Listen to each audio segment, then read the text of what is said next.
I'm Keith Gaden. I'm the director of the Itty Bitty Plays here at Yankton High School.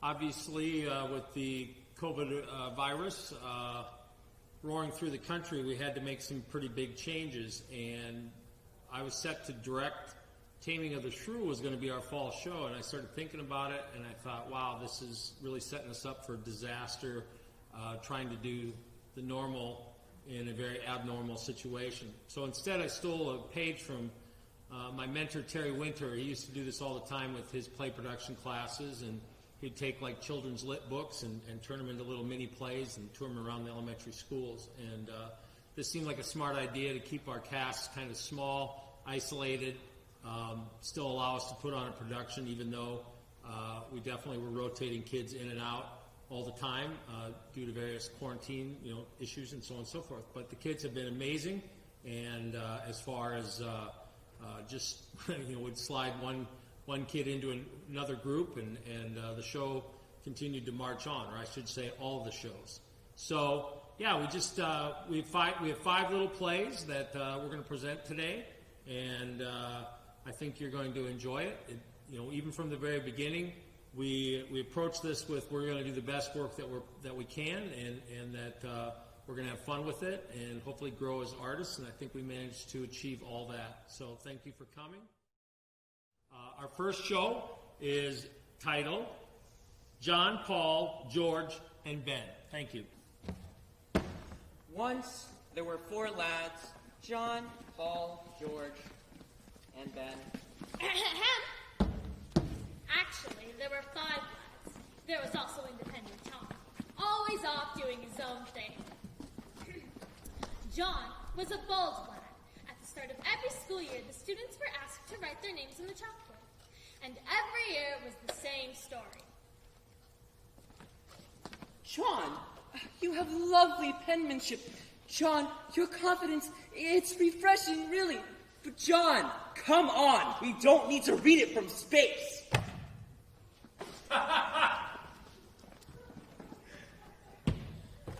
Paul was a noisy lad.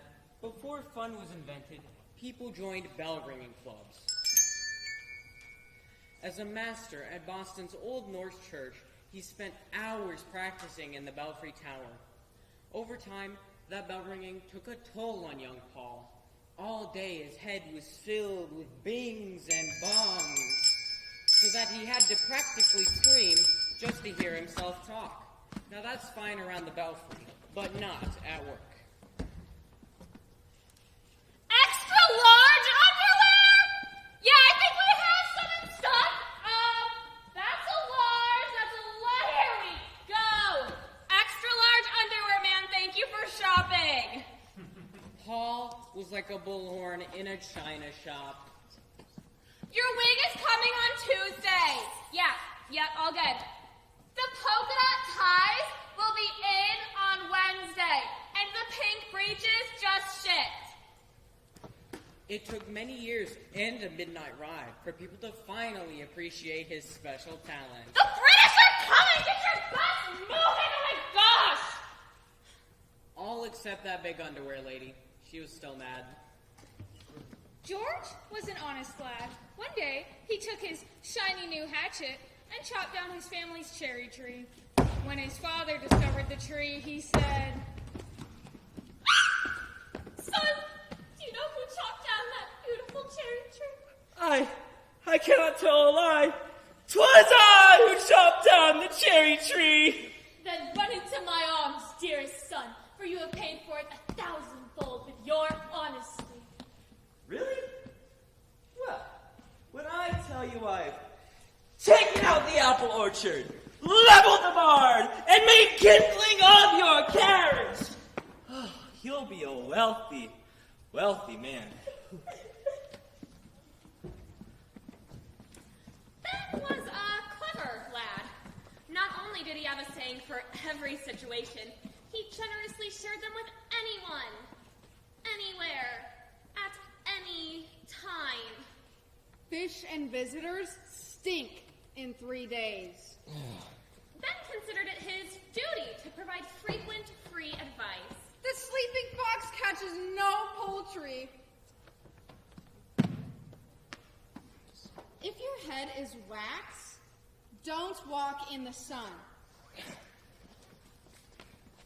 Those in quarrels often interpose, must often wipe a bloody nose. 3 can keep a secret if 2 of them are dead. The townsfolk were so taken by Ben's generosity that they came up with a saying especially for him. Please shut your big yap! I love it! Short and to the point. Add a fox and a turkey in there and I think we've got something. Tom was an independent lad. One day, his teacher, Mr. Douglas, asked the class to make birdhouses by gluing macaroni to ye old balsa wood. Tom happily ignored him and used traditional building materials in a neoclassical design. When the class made palm trees, Tom took one look and said, Not on your life. then quickly left to sketch his own tree. Tom,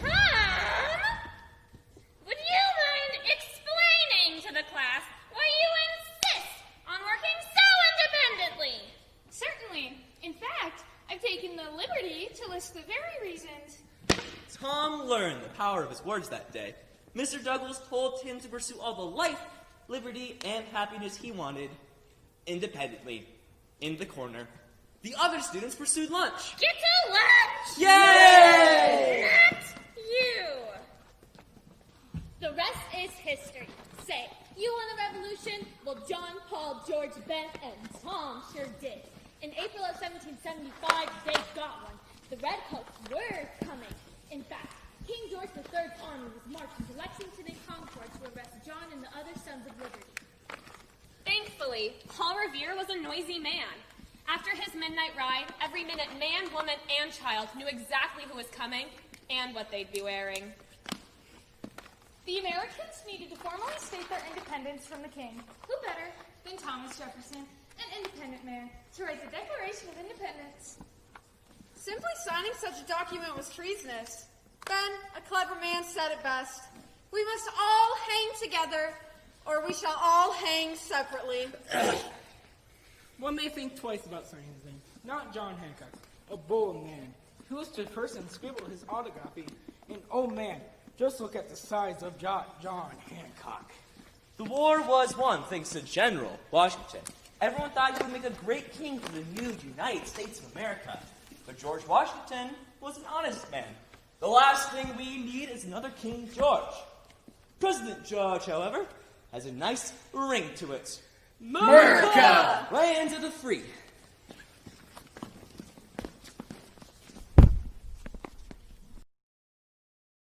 Momentarily, we'll be starting our second show. It's called Let's Do Nothing.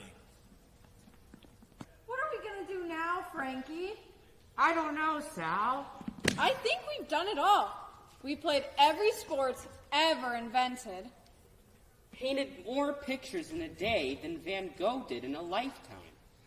Baked enough cookies to feed a small country. Played every board game that we could find. Yahtzee! Portal! You sunk my battleship! Read every single comic book. Okay. Let's stop talking for 10 seconds. Okay? Got it. 5 plus 3, help me out here. There's a Carry one the in there. 1. Yeah. 10 seconds of nothing. That's it! Let's do nothing. Well, how do we do nothing? It's simple. We stand right here and we do not move. I think I'd be better over here. Okay. Not an inch. Gotta take this stupid mask off. Not a fraction of an inch. I think I'd look better over here. Okay. Are you good now? Uh-huh. Nothing. Let's pretend we're a couple of those statues you see in the park. You know, the ones made out of stone or whatever. Gotcha. Statue.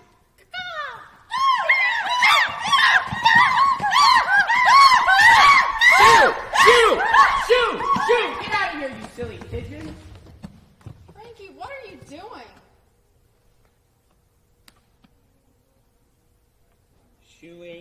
pigeons. Okay, well, chewing pigeons is not doing nothing.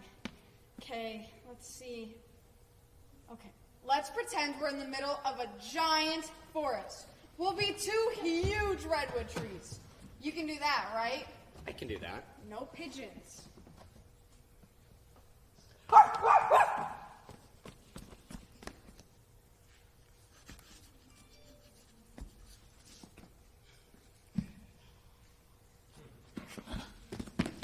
Ew!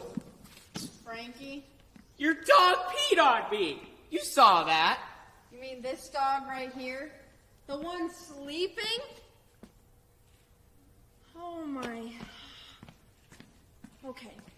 You know the Empire State Building in New York? You are it. Tall, kind of. You have been sitting still for years and years. No puny little dog or birds could rattle the likes of you, almighty one. Can you do it, sir? Yes, sir.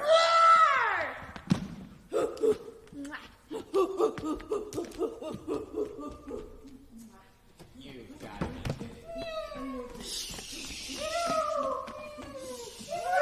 Leave me alone! Get out of here! Shoo! Beat it, you oversized orangutan! Oh my gosh. Okay, since clearly you cannot do this, I'm gonna make you king of the nothing doers. Sit down, please. And you're gonna have to hold your breath. But my eyes are burning. Then close them. But that's not doing nothing either. Okay, then don't close. Sal? Sal? We figured it out. People have had it wrong for hundreds and thousands of years. There is no way to do nothing. You, me, our eyes, we can never do nothing. Oh, this is big. This is really big. You know what we have to do now, don't you? I think I got it. Let's do nothing! No. Let's do something!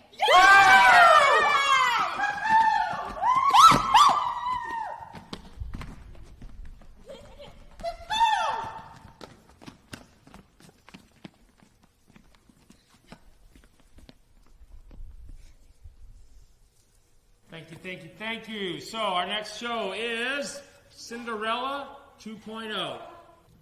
Once upon a time, there was a girl who lived with her father, Daddy, in a beautiful cottage.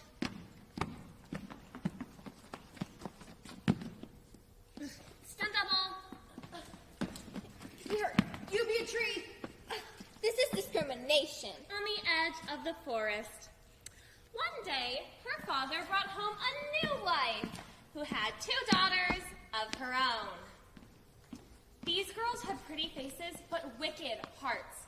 They began ordering around the man's daughter like a servant. Ella. Coming. Servant. I'm sorry, yes. Ow. The daughter worked day and night to please her stepsisters. Her nice clothes became rags. She was always covered in soot and cinders from cleaning the fireplace in the kitchen. The wicked stepsisters only made fun of her. Oh my gosh. Look at her hair. It has cinders in it. Oh my gosh, it does. Let's call her Cinderella.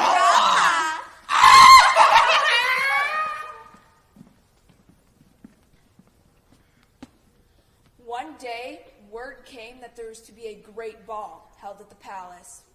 Yo, party at the princess!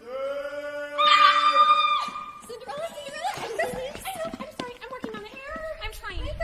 I'll go faster. The prince would choose his bride at the ball. As Cinderella helped her stepsisters get ready, she asked, What about me? Can't I go to the ball? You? But you're so grubby and plain. Imagine the prince choosing you. As if. I know, right? I may be grubby and plain, but I still want to go to the ball. Suddenly, a bright light appeared behind Cinderella. She turned around to find a strange woman with wings, dressed in a long silver cloak. I'm your fairy godmother. I'm here to grant you your wish. You are a good girl, and you deserve to go to the ball. Right. But how can I? I mean, I have no carriage, I have no horse, I have no fine gown. Tut-tut. And waving her magic wand, Cinderella's tattered dress became a shimmering silver blue ball gown, and her wooden shoes became slender glass slippers. Fairy godmother, how can I thank you? Never mind me. You just hurry to the ball. But remember one thing. At midnight, everything will return as it was. So, my dear, you must leave the ball before the last stroke of 12. Okay, thank you.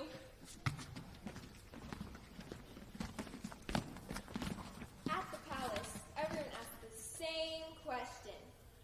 Who is that beautiful girl with the glass slippers? The prince was enchanted by her beauty and her stories of mice and pumpkins. They danced all evening, and Cinderella had a wonderful time. But then the clock began to strike 12. Boing! Boing! I'm so sorry, but I must go. The prince ran outside after Cinderella, but all he saw was a slender glass slipper. Search the kingdom for the owner of this slipper, for she is to be my bride. The prince's men searched high and low.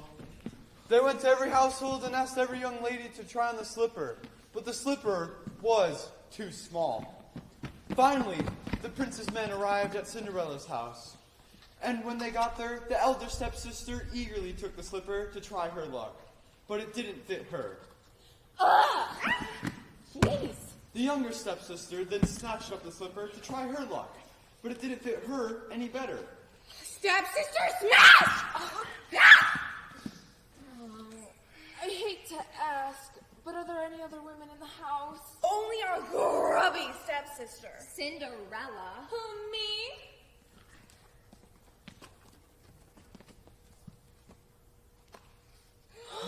A perfect fit. My dear! But I'm only a poor girl with cinders in her hair. Nonsense! We will be married on Saturday. And so, poor Cinderella became the princess of the kingdom. And no one was so surprised as her two stepsisters at the way things turned out. Cinderella And the prince. lived happily ever. Actually, everything you just heard was a fabricated tale. You know the story of the poor girl who had the wicked stepsisters who ended up marrying a prince. Hello. But I bet you don't know the real story. That's because Cinderella changed it up a good bit. 'Cause she's a liar. My name is Dora, and I'm one of Cinderella's stepsisters. But I am not at all wicked, and neither is my lovely sister Della. And our mother, Donna, is one of the sweetest and kindest people in the whole world. In fact, she used to knit warm clothes for the poor and feed lost dogs and cats. Here, kitty, kitty, kitty, kitty, kitty.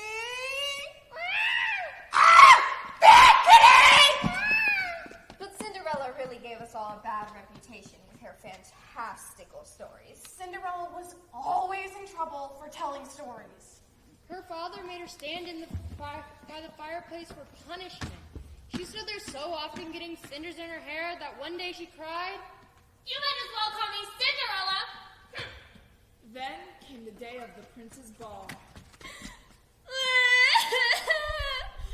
I'm just a poor girl with tattered clothes. But my fairy godmother is going to come and visit me, and she's going to, give me the stuff I need to go to the ball. Now, you see, this was, of course, ridiculous. You see, Cinderella's father was always buying her nice clothes to wear. Nice clothes that she never took care of. My fairy godmother has visited me. She has turned my tattered rags into beautiful clothes. Yay! At the ball, Cinderella was looking around for the prince. She had never seen him before. Then she spotted him in the middle of the dance floor. He was a bit plump to be considered dashing. Fat. How rude! Nevertheless, there could be no doubt he was the prince, since everyone was crowded around him, laughing and hanging on his every word.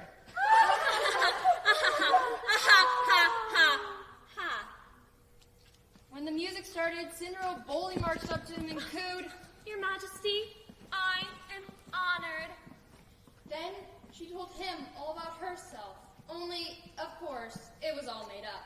I am a princess from a faraway kingdom. In fact, my kingdom is in the clouds. I came to Earth on a magical moonbeam just to dance with you, Prince. Oh, how wonderful! Then he told her all about himself. It was a thrilling story full of knights and princes and slaying dragons and other royal conquests. Cinderella was quite swept off her feet. Cinderella was having a wonderful time when all of a sudden the clock struck 12. Boing, boing. Cinderella's father had declared that she must be home by 12 o'clock sharp. Otherwise, he would take away all of her precious privileges. I have to go. Cinderella raced up the palace steps, losing her shoe in her haste. But did she go back and get it? No, indeed, which showed you how well she took care of her things. Her father was angry. But, Papa, Daddy-o, my main man, the carriage was attacked by bandits. And then the bandits turned into wolves, and they wanted to eat me. And then, Enough! No more of your silly stories. You are a very, very, very bad girl, and you must be punished. You must stay in your room for an hour, and no more clothes for a day. A day? I can't believe you're doing this to me. You're the worst person in the entire world ever. Cinderella! Cinderella, where are you, Cinderella? My prince, you've come for me. But I'm afraid I have a confession to make. I'm not actually a princess of the clouds. I live here with my father and my stepmother and stepsister. I'm just a girl who likes to tell stories. I don't suppose you want to marry me anymore. Nonsense! We will be married on Saturday. That is, if you'll still have me. You see, I too have a confession to make. I'm not actually the prince, but only his second cousin. What? You see, you mistook me at the ball for the prince at the ball, and I really couldn't help myself. You see, I too have a habit of making up stories. Liars. Well, I think you're just too cute for Oh! And so Cinderella and the prince's second cousin were married. And oh boy, did they make the perfect couple. They moved into a little cottage, which they called Castle of the Air. And they spent their time telling each other amazing stories. People said they had such a talent that they should go into the fairy tale business. So that's just what they did. Together they wrote wonderful stories that delighted the children of the kingdom. They became the greatest storytellers of their time. And every story they ever wrote ended in these words. And everyone lived happily ever after. Actually, What? I'm just kidding.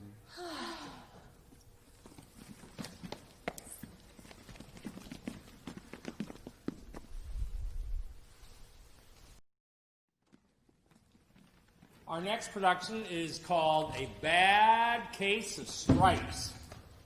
Camilla Cream loved lima beans, but she never ate them. All of her friends hated lima beans. Yeah, gross. And she just wanted to fit in. Camilla was always worried about what other people thought of her. Today, Camilla was fretting even more than usual. It was the first day of school, and she couldn't decide what to wear. There were so many people to impress. She tried on 42 different outfits, but none seemed quite right. She put on a pretty red dress and looked in the mirror. Then she screamed. Oh, my heavens!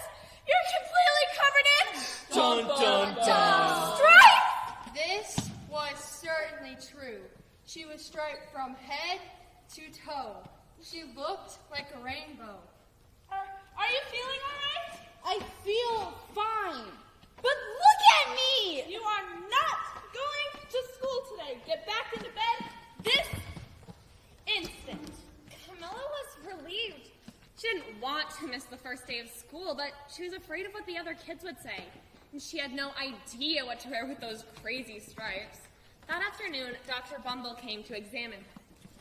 Most extraordinary! I've never seen anything quite like it. Are you having any coughing, sneezing, runny nose, aches, pains, chills, flashes, dizziness, drowsiness, shortness of breath, or uncontrollable twitching? No, I feel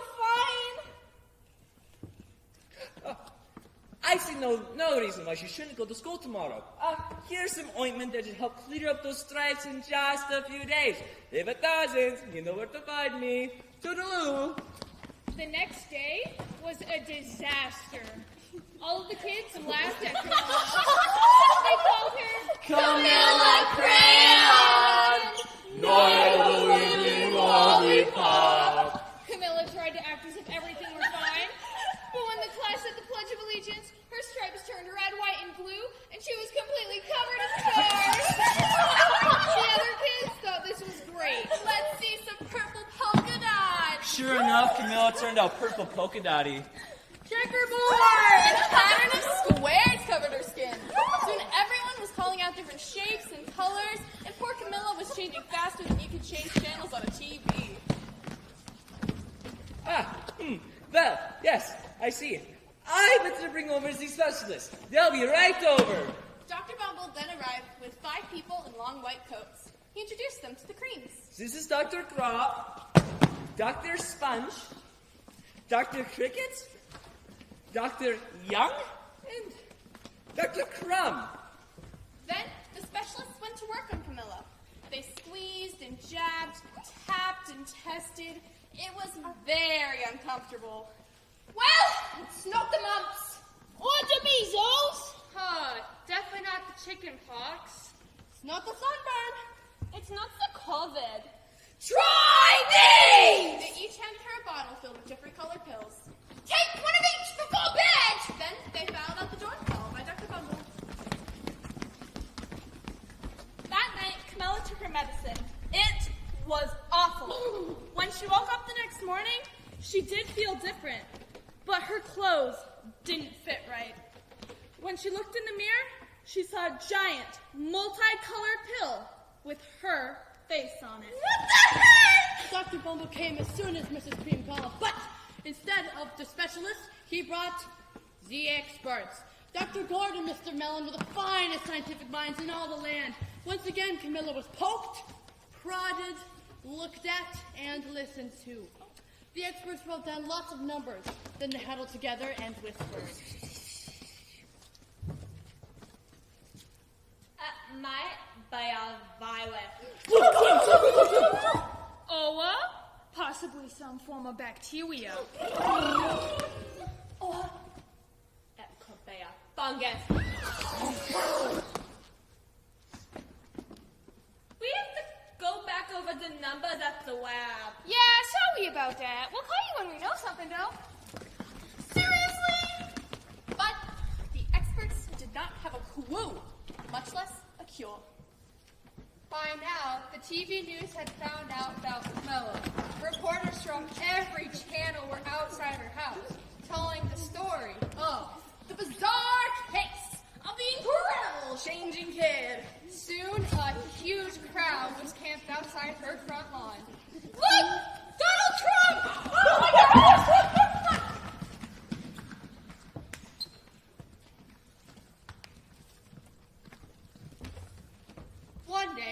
A woman who called herself an environmental therapist claimed she could cure Camilla. Close your eyes, breathe deep, and become one with your room. Oh, I really wish you hadn't said that! Slowly, she started to melt into the walls of her room. The therapist screamed, Oh, no, and ran from the house. What are we gonna do? It just keeps getting worse and worse. At that moment, Mrs. Cream heard a quiet little knock at the front door.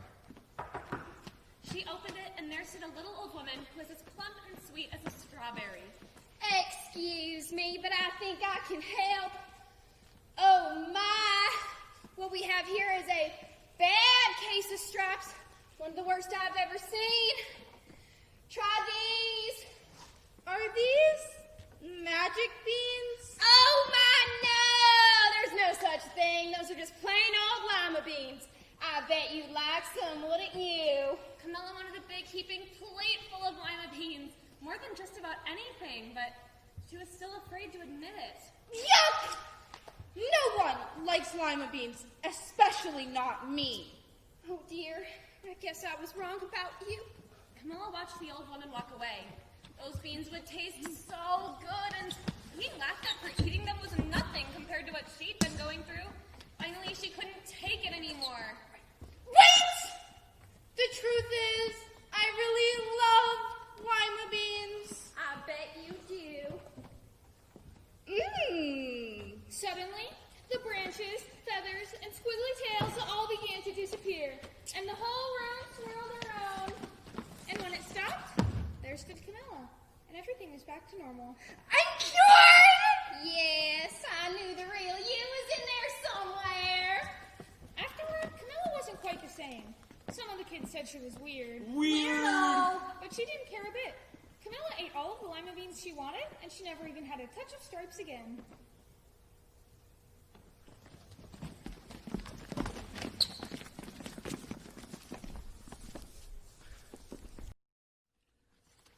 We have one more to go, and the final production is Those Darn Squirrels and the Cat Next Door. Old Man Fuquire lived in the forest just outside town. He was a terrible grump. In the wintertime, he was even grumpier than usual. I hate the winter! Whenever it snowed outside, he would close his eyes and think of summer. He missed sunshine. Sunshine. Suntan lotion. Oh, it feels so good on my skin. And weenie roast. But most of all, he missed the birds who flew south when it got cold out. During the lonely winter months, the only animals left in Fuquire's backyard were squirrels. Now, not many people know this, but squirrels are the champions of the forest. They're craftier than beavers, smarter than foxes, and swifter than rabbits. They're also full of mischief. When it got cold, the squirrels would drop through Fuquire's mail slot and visit him at home. They'd warm themselves by the fire, and they'd finish the old man's crossword puzzles. What's a three-letter word for a crazy person? A gnat. When Fuquire woke up, he'd chase him out with a broom. He'd shake his old man fist and yell, Those darn squirrels! Old man Fuquire thought spring would never come, but eventually the forest bloomed and the birds returned from their winter vacation. Whirly birds chomped on tumbleberries. Bonga birds snacked on honey snaps. And the flugal bird ate farkle seeds until he got so full he had to lie down. The old man danced through the garden with delight. He set up his easel and his paintbrushes and painted until he got blisters on his fingers.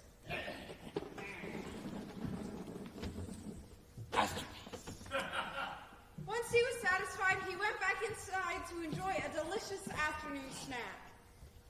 Suddenly, the old man spilled cottage cheese all over his suspenders. Oh, come on, I just got these wads. Come on! The flugal bird fell out of his nest.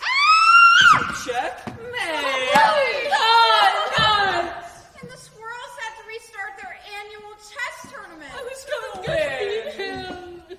The noise was coming from the house across the stream. It was the sound of a small woman unloading enormous crates. Foodwire's new neighbor was little old lady Who, the town baker. The only thing sweeter than the pies Who baked was the little old lady herself. Everyone in town loved her.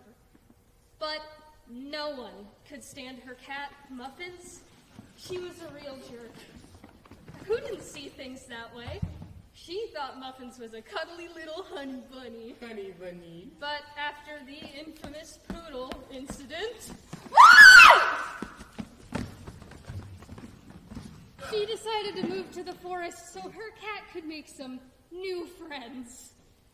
Little old lady Who baked a tumbleberry pie.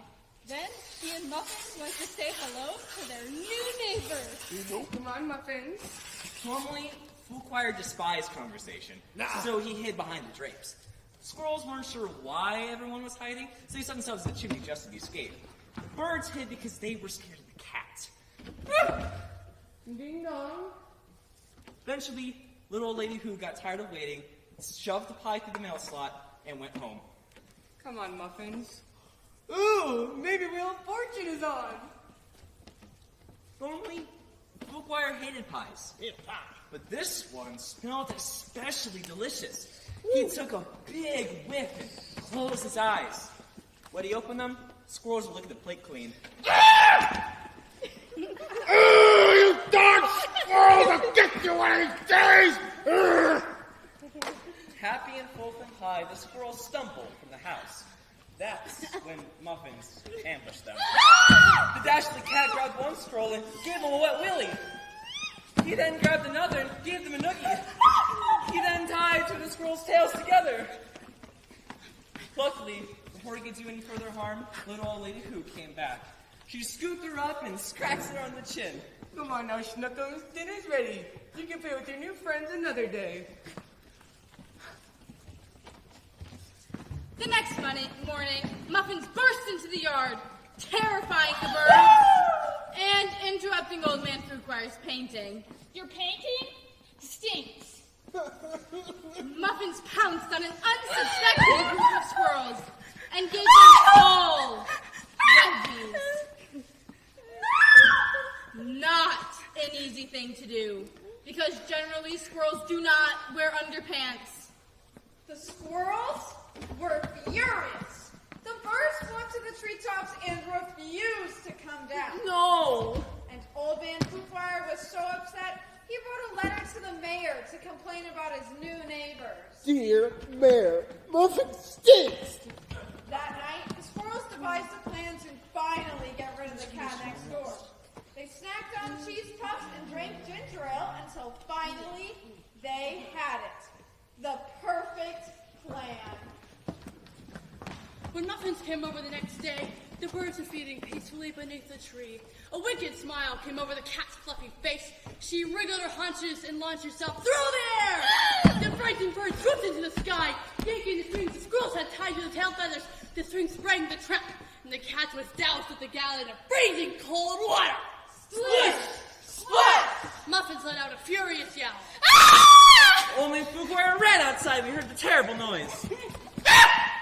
Great googly moogly! That thing ain't no bigger than a squirrel! It was true! Underneath all that fluff and fuzz, Muffins was nothing but a skinny moink. She lowered her head in embarrassment and sloshed her way home as fast as she could. The squirrels' plan had worked perfectly. They gave each other high fives. The babbirbird snickered. The yabbabirds chuckled. The flugelbird gave a hearty guffaw. Old Man Foodwire snapped his suspenders with delight. Those darn squirrels! Old Man Foodwire never did warm up to his new neighbors. He was a grump after all. But little old lady Who took quite the liking to the birds and the squirrels.